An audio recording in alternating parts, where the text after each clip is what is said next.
நீ ஒருத்தனே ஒன்றிய இருக்கலாம், உன் பொண்ணு சேர்மன் இருக்கலாம், நீ சேர்மன் இருக்கலாம், நீ எம்எல்ஏ ஆகலாம், எம்பி ஆகலாம்.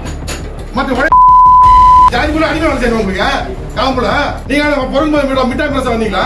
நீ ஏன் எம்எல்ஏ ஆகலாம், நீ ஏன் மந்திரி ஆகலாம், நீங்க இருக்கிற மொத்த சமுதாயம் அடிமையா இருக்கலாம். இது ஒரு நோக்கம். நீ ஒருத்தனே ஒன்றிய இருக்கலாம், உன் பொண்ணு சேர்மன் இருக்கலாம், நீ சேர்மன் இருக்கலாம், நீ எம்எல்ஏ ஆகலாம், எம்பி ஆகலாம். மற்ற கட்சியார் எனக்கு பேச துப்பு இல்லை, நீ ஏரியா பொறுப்பு இருக்கிறாங்க. மாவட்டத்தில் இருக்கிற உடனே இருக்கிற 30 வருஷமே எங்க வாய்ப்பு போச்சு வீணா. படுக்க இடம் இல்ல சுத்தி அந்த போலீஸ் பஞ்சாயத்தால எவங்க காப்பாத்துறீங்க? கட்சிக்கா அப்படியே வச்சிருக்கா. மாவட்டத்தில் காப்பாத்தானா, உங்க ஒடிசால காப்பாத்தானா? பதவியை கொடுத்துட்டு இங்க வந்து எடுபடி வேலை இருக்கு உங்களை எல்லாம். ஜாதிக்குள்ள அடிமை வேலை செய்யணும் உங்களுக்கு காம்புல. நீங்க பொருள் மிட்டாய் பிரசம் வந்தீங்களா? எல்லாம் ஒண்ணுமே தான் வந்தீங்க. இந்த கட்சியால காசை பாத்தீங்க, இந்த கட்சியால அதிகாரம் வச்சுக்கிறீங்க, இந்த மக்களுக்குள்ள அடிமை வச்சுக்கிறீங்க. எவ்வளவு வேலை செய்து போறீங்க? எப்ப பேசுவேன் என்கிட்ட பேசுறதுக்கு அறிவியல் ஒடிசா மாவட்டத்தில் இருக்கா. ஒரு கட்சியார ஏன்டா வேலை செய்ய கேட்க துப்பு இல்ல. ஒரு கட்சியாரங்கிட்ட என்ன வேலை துப்பு இல்ல. ஒரு எம்எல்ஏ வேலை செய்ய முடியாது. ஒரு சிஎம் பண்ணி வாங்கி கொடுக்க முடியும் உங்களால.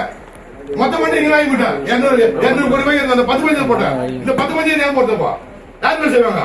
வேற வீரர்கள் சொல்றாங்க. எம்எல்ஏ என்ன செஞ்சாருங்க? 200 கோடி உங்க தொகுதி மட்டும் முடிக்க முடியும். சிஎம் பண்ணியா யாரு கொடுத்தீங்க? இந்த 10 மணி கொடுக்க வேண்டியதானே? நீ ஏன் எம்எல்ஏ ஆகலாம், நீ ஏன் மந்திரி ஆகலாம், நீங்க இருக்கிற மொத்த சமுதாயம் அடிமையா இருக்கலாம். இது ஒரு நோக்கம். இதெல்லாம் வேலை செய்யணுமா? பேசுங்க எம்எல்ஏ தெரிஞ்சுங்க, மந்திரி தெரிஞ்சுங்க, ஒரு பொறுப்பாளர் இருக்க கட்சி அவர் தெரியும். முதல்ல எல்லாம் மீட்டிங் உட்காந்துக்கிறாரு முன்னாடியே கூட பொறுப்பாளரா அவர் வந்தார். எதுக்கு அவரு பாஸ்கர் கொடுங்க அவர எங்க நீங்க தானே பொறுப்பாளர். என் ஊராட்சி ஒரு கூட்டம் போல ஏன் போல கேட்டீங்க? நீங்க இல்ல தலைமை சொல்லிங்க. நீங்க எவ்வளவு காலம் அடிமை வேலை செய்ய முடியும்?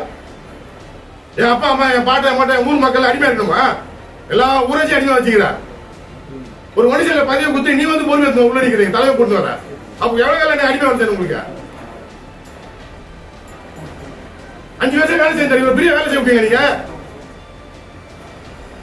யாரு கட்டு வந்து கட்டு போறீங்க? எல்லாத்துலயும் எம்எல்ஏ வந்து என்ன செஞ்சாரு, எம்எல்ஏ வந்து என்ன செஞ்சாரு, ஏன் கேட்கறாங்க. அந்த நீங்க கையில் வச்சிருக்கீங்க.